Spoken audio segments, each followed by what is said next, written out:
ذهب بسيط إلى صديقه سبونج بوب ليخبره عن وجود كنز كبير في غابة بعيدة، وهذه الغابة مسحورة ويوجد بها كائنات غريبة وفراشات ملونة. فخاف سبونج بوب، لكن بسيط قال له: تعال معنا نذهب هناك ونجد الكنز. فذهب معه سبونج بوب، وعند دخولهم الغابة بدأت أشياء غريبة تحدث.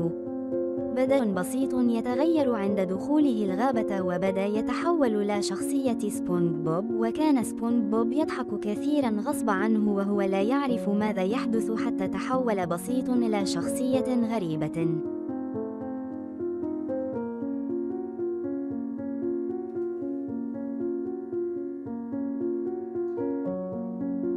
استمر المشي في الغابة حتى وجدوا شبح، لكنهم لم يخافوا منه، وقال لهم الشبح: لا تخافوا.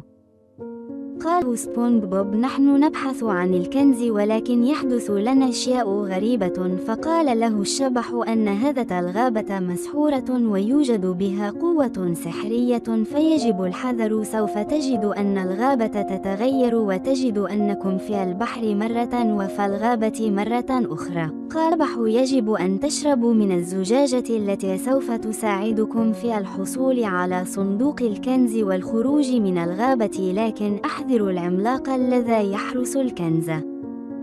إن الشبح قال له: عندما تجد العملاق أضربه بحجر، سوف يذهب بعيدا وسوف تجد الكنز. وذهب بسيط مع سبونج بوب بعدما شربوا من الزجاجة، وظهر العملاق أمامهم، لكن سبونج بوب لم يخاف، وقال بسيط للعملاق: نحن لا نخاف منك. وقام سبونج بوب بضرب العملاق بحجر، فذهب العملاق بعيدا. وبعد ذهب العملاق وجدوا صندوق الكنز، ففرحوا جدا، ورجعوا بالصندوق إلى البحر وحكوا لأصدقائهم ماذا حدث في الغابة المسحورة. لا تنسوا الاشتراك في القناة والإعجاب بالفيديو.